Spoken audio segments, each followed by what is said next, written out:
అందరికీ నమస్కారం అండి. నేను అల్లంపల్లేశ్వరరావుని. నేను ధనిరెడ్డి మధు ఏదో మాట్లాడుతున్నాడు. పాపం ఏం మాట్లాడుతున్నాడో అర్థం కావట్లేదు. వీడేదో పెద్ద తెలిసేసినట్టు, వీడు ఎంఏబీఏ స్టూడెంట్ అయినట్టు, ఎంఏబీ చదివినట్టు బిల్డప్ దిగుతున్నాడు వీడు. ధనిరెడ్డి మధు, నువ్వు మాట్లాడుతున్నావు కదా, అసలు నీకేం తెలుసు?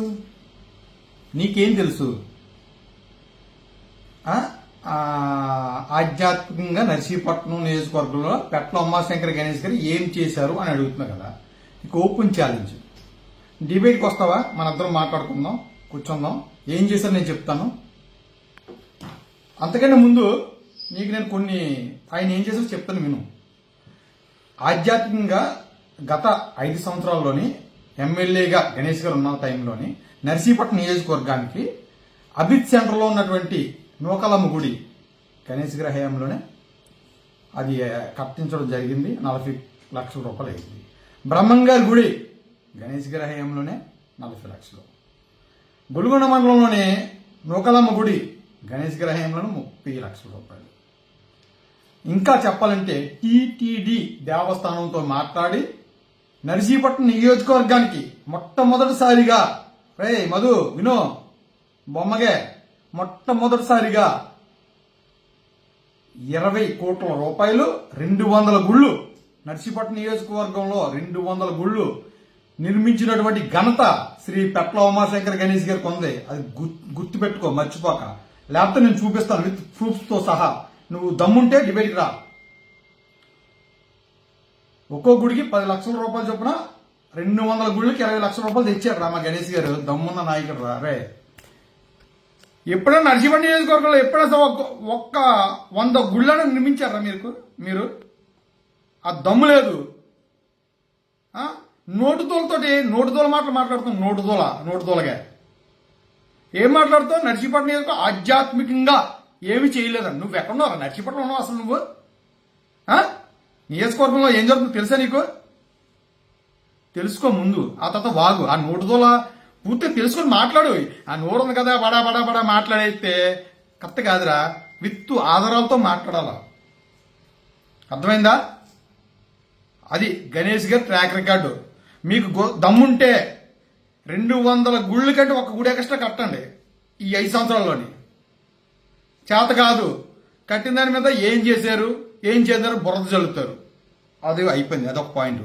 రెండోది, టీటీడీ దేవస్థానం లడ్డు గురించి నీకేం తెలుసురా? ఎర్రిపప్పగే నీకేం తెలుసు? నోటుదోల మాటలు బోకు మాటలు కాకుండా నీకేం తెలుసు? ఏ డైరీ సప్లై ఎప్పటి నుంచి ప్రారంభమైంది? మీ గవర్నమెంట్లోనే కదా ప్రారంభమైంది.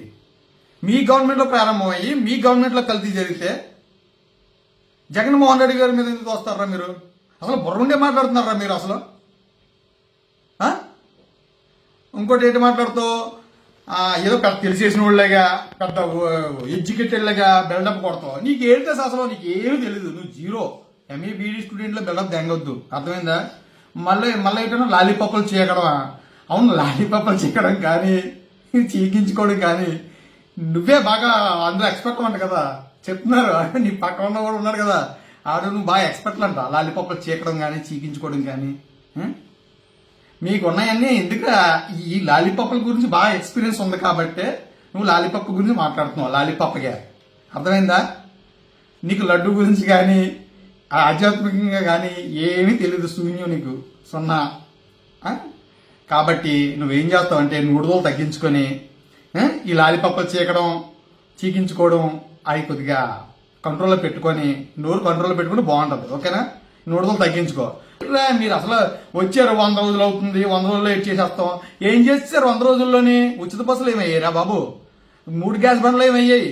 అమ్మకు 100, నాన్నకి 100 ఏమయ్యాయి? ఈ నెలకు 1500, 1800 దాటిన 1500 వేస్తున్నారు. ఏమయ్యాయి? సూపర్ 6 ఏమైపోయింది? దాని గురించి ప్రజలందరూ తిడుతున్నారా? దాని గురించి దృష్టి పెట్టండి రా. ఈ లడ్డు గురించి జరిగింది మీ ప్రభుత్వంలో జరిగింది, మీ ప్రభుత్వంలో జరగలేదు అని మీరు మభ్య పెడతారు ప్రజల్ని. కానీ ప్రజలకు తెలుసు.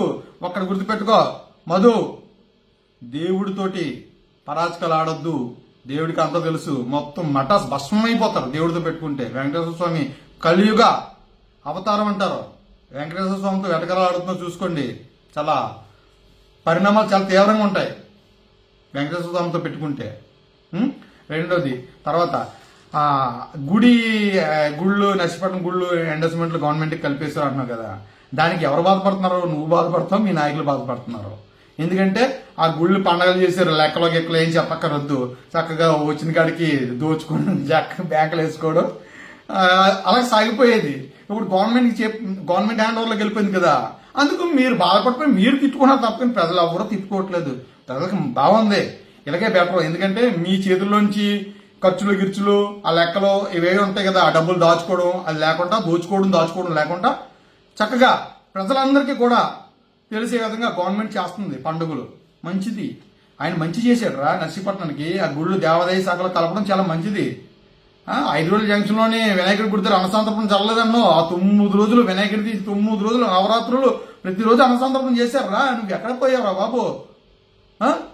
రే మధు, ఇంకేంటావంటే నువ్వు ఆ నోటుతో తగ్గలేదు, బుర్ర ఊపేడు, ఆ 116 2 పర్సన్కి అని అంటున్నావు కదా. అరే ఆయన ఉంటే మీరందరూనూ ఆ రోడ్లలో తిరిగే వాళ్ళంటరా.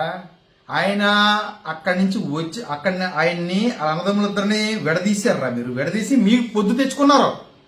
అడుక్కు తినే స్థాయి నుంచి మీకు పొద్దు ఇచ్చినటువంటి వ్యక్తి అతను. అర్థమైందా? అతని వల్లేరా నువ్వు ఇప్పుడు మాట్లాడగలుగుతున్నావు, లేకపోతే నువ్వు ఎక్కడ ఉండేవాడురా? బొగ్గే ఎక్కడుండేవాడు? నీ స్థాయి ఏటో తెలుసు కదా నర్సీపట్నం ప్రజలకి. ఏంటి మాట్లాడుతున్నారా? వెనక నుంచి 2, ముందు నుంచి 2 అయి కాదురా. మీరు ఆయనకి జగన్మోహన్ రెడ్డి గారు ఏ విధంగా గౌరవం ఇచ్చారో, జిల్లా స్థాయిలో ఎలాంటి పదవి ఇచ్చారో అది జగన్మోహన్ రెడ్డి గారికి ఆయనకి తెలుసురా. అన్నదమ్ముల మధ్య చిచ్చు పెట్టి ఆ కుటుంబాన్ని సర్వనాశనం చేసి మీలాంటి వాళ్ళందరూ పెత్తనాలు చేయడానికి, పిల్ల పెత్తనాలు చేయడానికి వచ్చింది ఇప్పుడు. అర్థమైందా? రెండోది, మీ వెనక వచ్చారు కదా, ఆ వచ్చినటువంటి నాయకులకి మీరు ఏ మాత్రం గౌరవిస్తారో, ఏ పదవులు ఇస్తారో చూస్తాం మేమును. సరేనా? ఇప్పటికే జారుకున్నారంట, ఫోన్లో చేస్తుంటే ఎత్తట్లేదంట పెద్ద ఆయన. తెలుసుకోరా? బోగ్గే, బద్మాస్గే, నీచుకెమిని, గలీజ్గే ఏం మాట్లాడతారో నువ్వు? వయసు వచ్చింది, ఆ 2 స్టంట్లు కూడా పడ్డాయి. ఇంకా లాలిపప్పులు చీకించుకోవడం చేస్తే చూడు మరి. ఆ స్టంట్లు 2 పడ్డాయంట కదా, చూసుకో. ఎక్కువ చీయక్క, లాలిపప్పులు చీకించుకోక అయిపోతావు, ఆ స్టంటు స్టాంప్ అయిపోద్ది అనమాట. కాబట్టి నువ్వు ఒళ్ళు దగ్గర పెట్టుకుని మాట్లాడేటప్పుడు కొద్దిగా జాగ్రత్తగా మాట్లాడు. వాళ్ళకంటూ ఒక గౌరవం ఉంది, ఒక హోదా ఉంది. నీకేటో ఉందిరా బొచ్చుకే నువ్వు మాట్లాడతావు ఆయన గురించి. ఒళ్ళు దగ్గర పెట్టుకుని మాట్లాడితే మర్యాదగా ఉంటుంది. ధనివిరెడ్డి మధు, గుర్తు పెట్టుకో.